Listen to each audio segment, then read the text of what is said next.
ఇంత ప్రాముఖ్యత రావడం కూడా ఆ ఘనత కూడా వైఎస్ఆర్ కాంగ్రెస్ పార్టీకి దక్కుతుంది.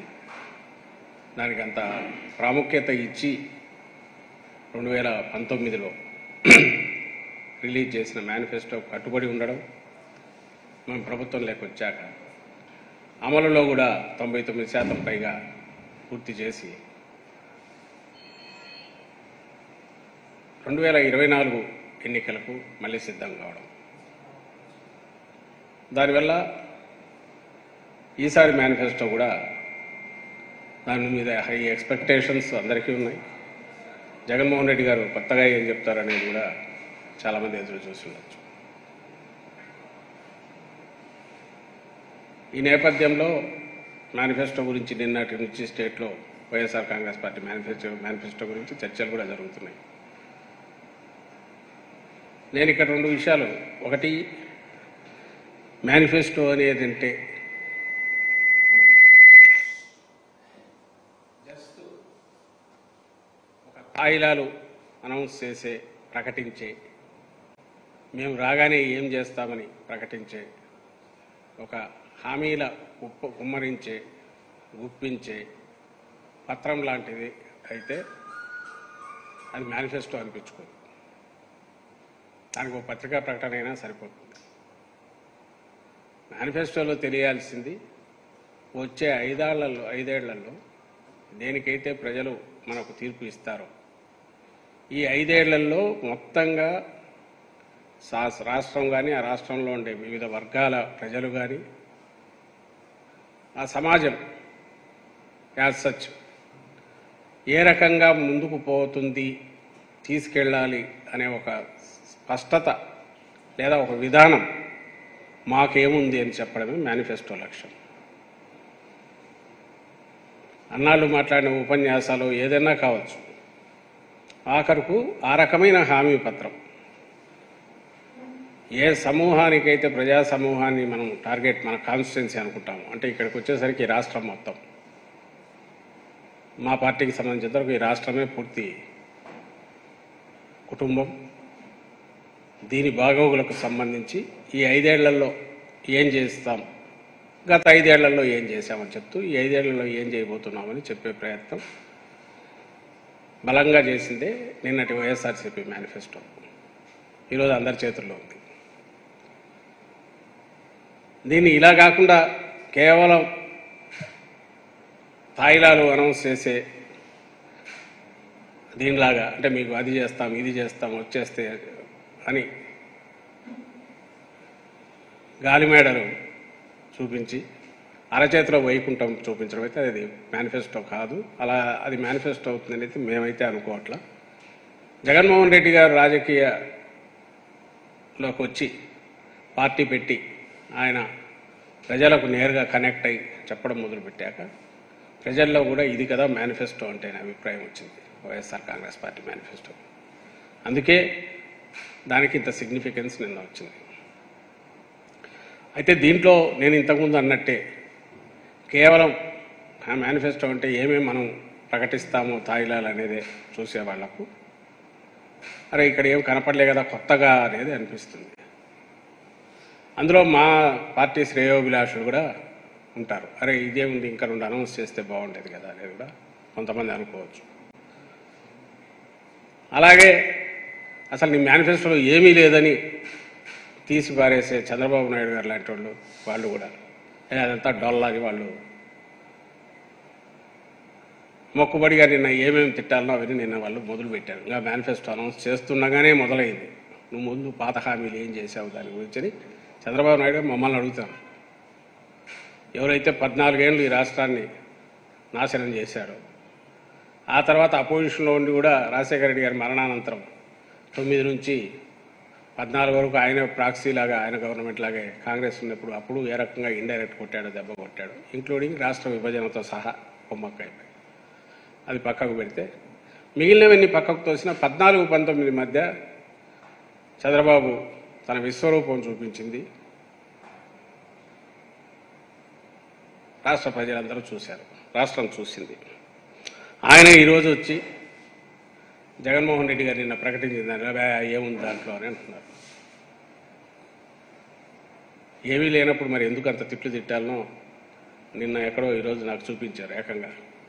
ఆ మనిషి తల ఏమైందో, సభ్య సమాజంలో ఉన్నా అనుకుంటున్నాడు లేదో, లేదా తనకు ఇంటర్నేషనల్గా కూడా ఒక పర్మిట్ ఇది ఇచ్చారేమో తెలియదు, లైసెన్స్, కిల్లర్ లైసెన్స్ ఇచ్చారో తెలియదు. కానీ నేను జగన్మోహన్ రెడ్డి గారిని నిన్ను చంపేస్తే ఏమవుతుంది అని అడుగుతున్నాడు నేను పబ్లిక్ మీటింగ్లో. సెనిలిటీ అనుకోవడానికి లేదు, ఎందుకంటే మొన్న ఆయన ఎక్కడో నిలబడి రాళ్ళు ఒక్కొక్కరు రాయి తీసుకొని కొట్టండి అనగానే సాయంత్రం విజయవాడలో ఓడోడో కొట్టాడు. వాళ్ళ మనిషి ఉన్ను ప్రేరేపించి పంపిస్తే కొట్టాడు జగన్మోహన్ రెడ్డి గారి రాయితో. సో ఆయన డెస్పరేషన్లో మాట్లాడుతున్నారా, లేక కోల్డ్ బ్లడెడ్ పర్పెట్రేటర్ లాగా, కుట్రదారులాగా మాట్లాడుతున్నాడా, దాన్ని ఎట్లా చూడాలో నాకు అర్థం కావట్లేదు. మాట్లాడే మాటలు మాత్రం నాయకుడు కాదు, లేదా ఒక శాసనసభ పార్టీ అధ్యక్షుడు కాదు, మామూలు నాయకుడు కాదు, ఒక శాసనసభ్యుడు కాదు, ఒక కౌన్సిలర్ స్థాయి కాదు, సభ్య సమాజంలో ఉండదగ్గ వ్యక్తిగా అయితే ఆయన కనపడట్లేదు. సరే, రేపు ఎన్నికల్లో ఎలాగో జనం ఆ తీర్పు ఇస్తారు. సబ్జెక్ట్ నేను దాని గురించి కొంత డీవియేట్ అయ్యాను. మళ్ళీ వెనక్కి వస్తే ఆయన ఏం చేయింది, నువ్వు అసలు ముందు పాతవి ఏం చేసావని ఈరోజు హామీలు ఇస్తున్నావు అని అన్నాడు. అలాగే 750 హామీలు అని అన్నాడు. బహుశా మనిషికి ఏమైందో తలకాయలో చిప్పు పోయిందేమో నాకు అర్థం కావట్లే. కానీ 100ల కొద్ది హామీలు గుప్పించింది చంద్రబాబు నాయుడు. 100ల కొద్ది హామీలు 19 ఎన్నికలకు ముందు గుప్పించి, ఆ తర్వాత అది ఇంకా ఎన్నికలకు ముందే కేవలం 15 నిమిషాల పాటు ఉంచి వెబ్సైట్లోంచి కూడా దాన్ని తీసేశాడు. మా వాళ్ళు ఎవరో దాన్ని కాపీ తీసి పెట్టడం వల్ల అది అట్లే ఉంది. ఈరోజు కూడా రాష్ట్రంలో అందరికీ మేము చూపించగలుగుతున్నాం. మేము చూడు ఎంత మోసగారైనా ఆ రోజు ఎట్లా మోసాలు చేశాడు అని. ఆయన 14కు ముందు చేసిన హామీలు, మేనిఫెస్టో పేరుతో 600లకు పైగా హామీలు ఇచ్చి 10 నిమిషాల్లో దాన్ని వెబ్సైట్లో నుంచి తీసేసిన వ్యక్తి. దాంతో ఆగకుండా ఆ రోజు ఎవరితో అయితే పొత్తు పెట్టుకున్నాడో, ఈరోజు ఎవరితో అయితే పెట్టుకున్నాడో వాళ్ళతో ఆ రోజు పెట్టుకొని, బీజేపీ ఇదే జనసేనతో పెట్టుకొని, ఆ రోజు రాష్ట్రం అంతా ఎడాపెడా తిరిగి ఆ ముగ్గురు ఫోటోలు కూడా పెట్టుకొని వాళ్ళ తరఫున కూడా అందులో ముఖ్యమైన పాయింట్స్ అంటూ హామీలు ఇచ్చాడు. అందులో ఒక్కటంటే ఒక్కటి కూడా అమలు చేయలేదు. దీనికి రాష్ట్ర ప్రజలందరూ సాక్ష్యం. ఆయన కూడా కాదనలేడు, ఎందుకంటే అది అమలు చేస్తే బడ్జెట్ రాష్ట్ర ఖజానా నుంచే కదా పోవాల్సింది అమౌంట్. 87,000 కోట్ల పైగా ఉండే రుణమాఫీ ఆఖరుకు ఆయన చేసింది హార్డ్లీ 13 నుంచి 15,000 కోట్ల మధ్య, 14,000 కోట్ల ఏమన్నా యావరేజ్ ఉంటుందేమో 5 ఏళ్లలో. 87,000 కోట్లు మీ ఇంట్లో బంగారం కూడా వెనక్కి వస్తుందని అడ్వర్టైజ్మెంట్ ఒప్పించి మోసం చేసిన వ్యక్తి.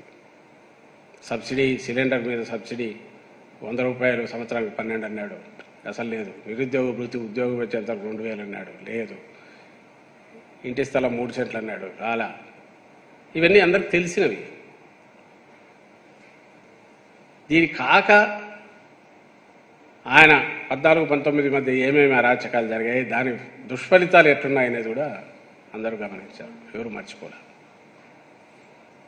సో మేనిఫెస్టో ఇచ్చేసరికి అది ఒక బంధం, ప్రజలకు, నాయకుడికి, ప్రజలకు, పార్టీకి మధ్య ఒక ఒప్పందం లాంటిది,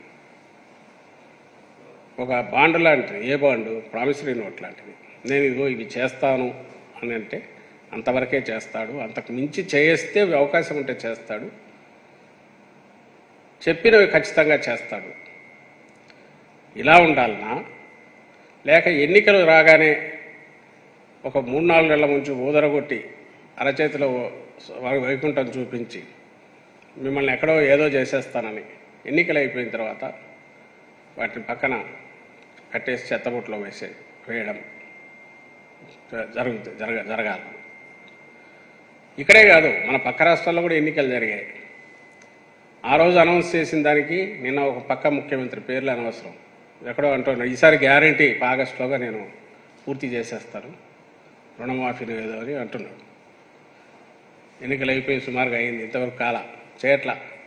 ఇప్పుడు ఆగస్టు అంటున్నాడు, ఎందుకంటే రేపు గండం ఉంది కాబట్టి పార్లమెంట్ ఎలక్షన్లు ఉన్నాయి, బయటపడాలనేది అంతా ఆత్రపడతా. పక్క స్టేట్స్లో జరుగుతుంది. చంద్రబాబు 5 ఏళ్ల క్రితంది మర్చిపోయినా ఒకటే, ఇప్పుడు పక్క స్టేట్స్లో అదే జరుగుతుంది. ఇలాంటి ఫక్తు 420 కేసెస్ అదే ఆర్డర్ ఆఫ్ ది డేగా అయిపోయి, అంటే ఇట్లా చేయడమే రాజకీయం అనుకునే వాళ్ళను ప్రజలు చీదరించుకునే రోజులు ఇవి. ఈ ధీమా మాకు ఎక్కడి నుంచి వచ్చిందంటే జగన్మోహన్ రెడ్డి గారు 19లో ఇచ్చినవి నిలుపుకున్న తర్వాత వాటి సీరియస్నెస్ ప్రజలకు తెలుస్తుంది. రాజకీయ నాయకులు, రాజకీయ పార్టీలు అంటే వాళ్ళు చేసే ఎన్నికల ఎత్తుగడలన్నీ వాళ్ళ మధ్య జరిగే ఒక ఆట లాంటిది. ఎవడిది అప్పర్ హ్యాండ్ అయితే వాడు అవుతాడు, మనకు సంబంధం లేదనుకునే దాంట్లో ఉన్న ప్రజలు, లేదు అక్కడ ప్రభుత్వంలో ఎవరు వస్తారు, వాళ్ళ క్వాలిటీ ఏంటి, నాణ్యత ఎలాంటిది, ఎంత బాధ్యతాయుతంగా ఉంటారు, మనకు చెప్పినవి చేస్తారా, మన చేయి పెట్టుకొని నడిపిస్తారా, ఈ లక్షణాలు కూడా ఉండాలి అనేంతవరకు ఇప్పుడు ఎదిగారు. థ్యాంక్స్ టు జగన్మోహన్ రెడ్డి గారు. ఆయన తీసుకున్న ఒక విశ్వసనీయత అనే దీని మీద బిల్డ్ చేసుకుంటూ రావడం వల్ల, పార్టీని కానీ ఇచ్చిన హామీలు నిలుపుకోవడం కానీ వల్ల, ఓహో ఇది కదా కావాల్సింది రాజకీయ నాయకుడి లక్షణం అనేది ప్రజలకు అర్థమవుతుంది. మా ధీమా ఈసారి, మా నమ్మకం దాని మీదనే, పార్టీ నమ్మకం కానీ, లేదా జగన్మోహన్ రెడ్డి గారు మీకు నిజంగా మంచి జరిగి ఉంటే మీ ఆశీస్సులు ఇవ్వండి, మీ కుటుంబంలో మంచి జరిగింది అని మీరు భావిస్తే, ఆ మంచి ఇంకా కొనసాగాలనుకుంటే అప్పుడు మీ ఆశీస్సులు ఇవ్వండి అని ఆత్మవిశ్వాసంతో అడగగలుగుతున్నాడు ఈరోజు. ఎందుకంటే క్రెడిబిలిటీ అనే దానికి అంత ఇంపార్టెన్స్ ఇచ్చినందువల్ల నేను అడుగుతాను. ఇప్పుడు ఇందులో చంద్రబాబు నాయుడు గారు ఇచ్చిన హామీలు ఏవైతే ఉన్నాయో నిన్న జగన్మోహన్ రెడ్డి గారు ఎక్స్ప్లెయిన్ చేశారు. ఈరోజు ఇంత కష్టం మీద పంటి బిగువన, ఎందుకంటే మధ్యలో కోవిడ్ రావడం వల్ల 2 ఏళ్ల పాటు నష్టాలు, అడిషనల్ ఖర్చులు, రావాల్సింది రాకపోవడం స్టేట్కు, పైగా బరువు, ఈ రెండింటి వల్ల పడిన దెబ్బ 60,000 కోట్ల దాకా, దాన్ని కూడా తీసుకొని మీ అయినా కూడా పంట బిగువన పథకాలు లేదా చెప్పిన హామీలు ఇచ్చుకుంటూ వచ్చిన జగన్మోహన్ రెడ్డి గారు ఈ రోజు దాని నుంచి నెక్స్ట్ వచ్చేసరికి జాగ్రత్తగా ఆచితూచి అడుగు వేయకపోతే రాష్ట్రం పూర్తిగా మునిగిపోతుంది. ఆర్థికంగానే కాదు, రాష్ట్రం ఆర్థికంగా మునగడం అంటే ప్రజల జీవితాలు ఛిద్రం అయిపోతాయి, చిన్నాభిన్నమవుతాయి. అందుకే ఆచితూచి హామీలు ఇస్తున్నాడు. లేకపోతే ఇప్పుడు చంద్రబాబు నాయుడు గారు రోజుకోటి తీస్తున్నాడు. ఉన్నట్టుండి 4,000 అన్నాడు పెన్షన్, ముందు ఒకసారి వాళ్ళకన్నాడు, ఇంకొకరు వీళ్ళకన్నాడు, 50 ఏళ్ళ కట్ చేస్తా అన్నాడు. అప్పటికప్పుడు ఏది అనిపిస్తే అది అంటూ పోతున్నాడు. వాటి లెక్క తీస్తే 1,50,000 కోట్లు అవుతున్నాయి. మనం అమలు చేసినవి ఇంతకాలము ఒక 70,000 కోట్లు అవుతున్నాయి.